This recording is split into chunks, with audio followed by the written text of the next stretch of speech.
क्या आपको पता है, जो चीज फ्री होती है ना, वही सबसे ज्यादा कीमती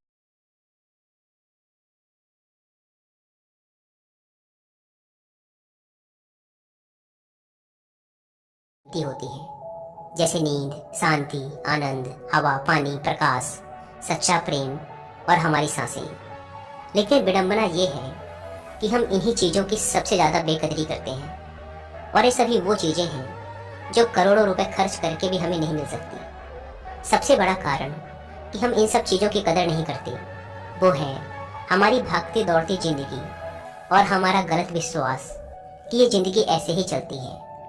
हम सभी अपनी जिंदगी में अलग अलग रोल और ड्यूटी निभाते हैं। हो सकता है आप किसी के बेटे हों या बेटी हों, किसी के माता या पिता हों, या फिर किसी के पति या पत्नी हों। लेकिन क्या कभी आपको ऐसा लगा है कि आप अपनी ड्यूटी पूरी करते करते थक चुके हैं, आपके पास अपने लिए समय ही नहीं है? क्या आपको कभी ऐसा लगा है कि आपकी खुद की कोई लाइफ ही नहीं है और आप बस अपनी ड्यूटी पूरी करते जा रहे हैं? असल में हम जिस भागती दौड़ती दुनिया में जी रहे हैं, उसी के कारण हमें ऐसा महसूस होता है जैसे कि हमारी कोई अपनी पर्सनल लाइफ है ही नहीं, जैसे इस दुनिया में हम एकदम अकेले हैं। आज की इस भाग दौड़ भरी जिंदगी में हमें हर एक चीज चाहिए और तुरंत चाहिए। आज किसी के पास इतना समय नहीं है कि वह कुछ पल निकाल कर अपनी जिंदगी के बारे में सोचे। लेकिन इसका भी एक समाधान है जो कि आपको इस वीडियो में मिलेगा। इस वीडियो में आपको सुकून, हिम्मत और नॉलेज के बारे में सीखने को मिलेगा। तो आइए शुरू करते हैं एक कहानी के माध्यम से। एक बार एक दुखी और परेशान व्यक्ति एक बौद्ध भिक्षु के पास जाता है और उनसे कहता है, मुनिवर, मैं बहुत दुखी हूँ, कृपया मुझे मेरे दुखों को दूर करने का कोई तरीका बताएं। बौद्ध भिक्षु ने व्यक्ति से पूछा, तुम्हें क्या लगता है, तुम्हारे दुखों और परेशानियों के लिए कौन जिम्मेदार है? व्यक्ति ने कहा, ये दुनिया, ये समाज, ये लोग, मेरा परिवार और मेरी परिस्थितियाँ। व्यक्ति से यह उत्तर सुन बौद्ध भिक्षु मुस्कुराए और बोले, जब तुम उदास होते हो या खुश होते हो तो तुम्हें क्या लगता है कि क्या यह दुनिया तुम्हारी उदासी और खुशी के लिए जिम्मेदार है? अगर तुम ऐसा सोचते हो तो ये बिल्कुल गलत सोच रहे हो। असल में ये तुम्हारे ऊपर निर्भर करता है कि तुम दुनिया को किस नज़र से देखते हो। दुनिया ने हमें गरीबी या दुख या खुशियाँ नहीं दी हैं, बल्कि इस दुनिया से जो जानकारी हम लेते हैं उसी से हमारी मानसिक अवस्था निर्धारित होती है कि हम कैसा महसूस करेंगे। असल में इंसानी दिमाग बना ही ऐसा है कि इसमें नकारात्मक विचार पहले आता है, यानी कि इंसान का स्वभाव ही ऐसा होता है कि वह सकारात्मक से पहले नकारात्मक बातें ज्यादा सोचता है। सच बात तो ये है कि हमें अपने जीवन में खुशी के पल ढूंढने पड़ते हैं। हमें खुद को ऐसा तैयार करना पड़ेगा कि हम हर पल, हर स्थिति में खुश रह सकें, क्योंकि खुशी किसी मौके की मोहताज नहीं है। यह तुम पर निर्भर करता है कि तुम खुश रहना चाहते हो या दुखी। गौतम बुद्ध की एक बहुत ही प्रसिद्ध कहावत है, आप जो देखते हैं वह दिखाता है कि आप कौन हैं। यानी कि हमारा नजरिया हमारे व्यक्तित्व और हमारी सोच पर निर्भर करता है। जैसे अगर हम नकारात्मक हैं तो दुनिया में हर चीज हमें नकारात्मक लगेगी, और अगर हम सकारात्मक हैं तो हम हर चीज को सकारात्मक नजर से देखेंगे। जैसे कि बुद्ध की नजरों में हर इंसान ही बुद्ध स्वरूप था। अगर तुम अंदर से खुश हो तो यह दुनिया तुम्हारे लिए एक खुशहाल जगह है, लेकिन अगर तुम उदास हो तो फिर तुम्हें चारों तरफ उदासी ही नजर आएगी। यानी कि सब कुछ हमारे नजरिए पर निर्भर करता है। लोग एक ही स्थिति पर अलग अलग तरह की प्रतिक्रिया देते हैं, और ये प्रतिक्रिया उनके मन को शांति भी दे सकती है और सिरदर्दी भी।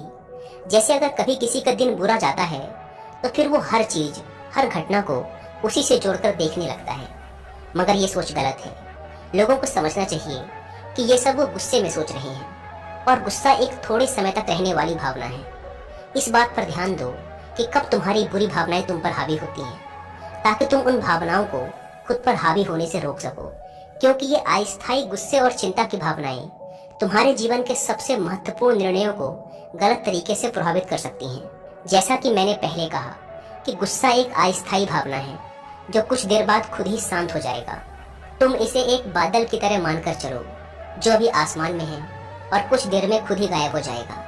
अगर नहीं होता तो शांति से इंतजार करो। इस समय तुम खुद को शांत करने के लिए कुछ अभ्यास भी कर सकते हो, जैसे अपनी सांसों पर ध्यान लगाओ या फिर खुद को एकदम शांत और ढीला छोड़ दो। उस व्यक्ति ने बौद्ध भिक्षु से अगला प्रश्न किया कि गुस्से, नफरत और जलन जैसी नकारात्मक भावनाओं से कैसे निपटा जाए, क्योंकि ये भावनाएं अक्सर हमें काफी थका देती हैं। बौद्ध भिक्षु ने कहा, जागरूकता, अपने विचारों के प्रति जागरूक होना ही वह पहला तरीका है जिससे तुम अपनी मानसिकता को बदल सकते हो। बौद्ध भिक्षु ने उस व्यक्ति से पूछा, वैसे जब तुम्हें बुरा महसूस होता है तो अक्सर तुम्हारी पहली प्रतिक्रिया क्या रहती है? व्यक्ति ने उत्तर दिया, मैं उस नकारात्मक भावना को वहीं दबाने का प्रयास करता हूँ, या फिर उसे स्वीकार ही नहीं करता, या फिर जल्दी से अपना मन कहीं और लगाने का प्रयास करता हूँ। व्यक्ति के ये उत्तर सुन बौद्ध भिक्षु मुस्कुराए और बोले, लेकिन मैं तुम्हें बता दूं कि ये सारी ही कोशिशें बेकार हैं, क्योंकि अंत में यही नकारात्मक भावनाएं तुम पर हावी हो सकती हैं। व्यक्ति ने पूछा, तो फिर ऐसी स्थिति में मुझे क्या करना चाहिए? बौद्ध भिक्षु ने कहा, अगली बार जब तुम पर नकारात्मक भावनाएं हावी हों और तुम बुरा महसूस करो तो उसे ऐसे देखो जैसे कि वो भावनाएं तुम्हारा हिस्सा है ही नहीं। जैसे कोई पैदल चलता हुआ इंसान राह चलते हुए दूसरे इंसान को देखता है। मान लेना कि यह तुम्हारा हिस्सा है ही नहीं, तो अब ये तुम्हें कैसे परेशान कर पाएगा?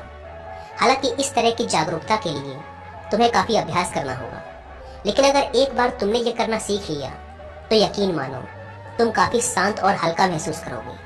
नकारात्मक भावनाएं हमारे जीवन का स्थायी हिस्सा नहीं है और ना ही कभी बनेंगी, और ना ही ये हमें परिभाषित करती हैं। इसीलिए अपने अंदर उठने वाली हर एक नकारात्मक भावना पर पूरी जागरूकता के साथ ध्यान दो। नकारात्मक विचार आते हैं तो आने दो, उन्हें जबरदस्ती दबाने का प्रयास मत करो, वरना ये तुम्हारा पीछा कभी नहीं छोड़ेंगे। अपनी हर नकारात्मक भावना पर काबू पाना संभव भी नहीं है, क्योंकि तुम्हें गुस्सा भी आएगा, तुम ईर्ष्या भी करोगे और उदास भी होगे, लेकिन ये भावनाएं आकर चली जाती हैं। उसके बाद तुम फिर से खुश और शांत महसूस करोगे और तुम्हें उसी पल का इंतजार करना है। व्यक्ति ने बौद्ध भिक्षु से अगला प्रश्न किया, मुनिवर, संबंधों का हमारे जीवन में कितना महत्व है और गहरे रिश्ते व नए दोस्त कैसे बनाए जाते हैं? बौद्ध भिक्षु ने कहा, दूसरों के साथ अच्छे रिश्ते बने रहने पर लोग सुरक्षित महसूस करते हैं। इससे मानसिक शांति बनाए रखने में भी सहायता मिलती है। किसी परेशानी या विपदा के समय लोगों को कोई ऐसा व्यक्ति चाहिए होता है जो उनके साथ खड़ा रहे। सोचो, अगर तुम्हारा कोई प्रियजन तुम्हें छोड़कर चला जाए तो क्या तुम्हारी महंगी गाड़ी तुम्हें तसल्ली दे पाएगी? क्या तुम्हारा आलीशान घर तुम्हें तुम्हारी मुसीबत से बाहर निकालने में मदद करेगा? नहीं, क्योंकि चीजें इंसान की जगह नहीं ले सकती। तुम चाहे कितने ही अमीर क्यों न बन जाओ, मुसीबत के समय तुम्हारा परिवार और तुम्हारे सच्चे मित्र ही तुम्हारे काम आएंगे। अगर तुम्हें नए मित्र बनाने और अच्छा रिश्ता बनाए रखने में परेशानी होती है तो सबसे पहले अपना नजरिया बदलो। बिना लोगों को अच्छे से जाने उनके बारे में अपनी गलत राय बनाना बंद करो। तुम जितना खुले दिल और दिमाग के साथ अपना जीवन जियोगे, तुम उतनी ही आसानी से लोगों को समझ पाओगे। ज्यादातर समय तो ऐसा होता है कि हम किसी को ठीक से जाने बिना ही उसके बारे में एक राय बना लेते हैं। हम पहले से ही मानकर चलते हैं कि वह इंसान ऐसा होगा या वैसा होगा। इसीलिए दूसरों के बारे में जानने और समझने के लिए थोड़ा समय लो। हो सकता है कि सामने वाले को लेकर बाद में तुम्हारी राय एकदम से बदल जाए। एक बात याद रखो, सच्ची दोस्ती तभी होगी जब तुम सच्चे बनोगे। जब तुम खुले दिल से बात करोगे तभी सामने वाला भी अपने दिल की बात कहने की हिम्मत करेगा। याद रखो, ठंडे स्वभाव वाले व्यक्ति से हर कोई किनारा करने की कोशिश करता है। ये तो हो गई नए दोस्त बनाने की बात, लेकिन अगर तुम्हारे पहले से ही दोस्त हैं, रिश्ते हैं और उनके साथ तुम्हारे रिश्ते टूटने के कगार पर हैं, तब तुम्हें क्या करना चाहिए? एक बात हमेशा याद रखो, एक अच्छा रिश्ता बनाए रखना ऐसा ही है जैसा ठंड रातों में आपके पास बैठना।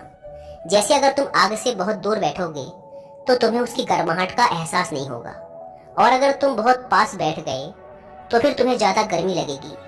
ठीक ऐसा ही जब किसी रिश्ते में करीबियां ज्यादा बढ़ जाती हैं तो अक्सर बोरियत होने लगती है।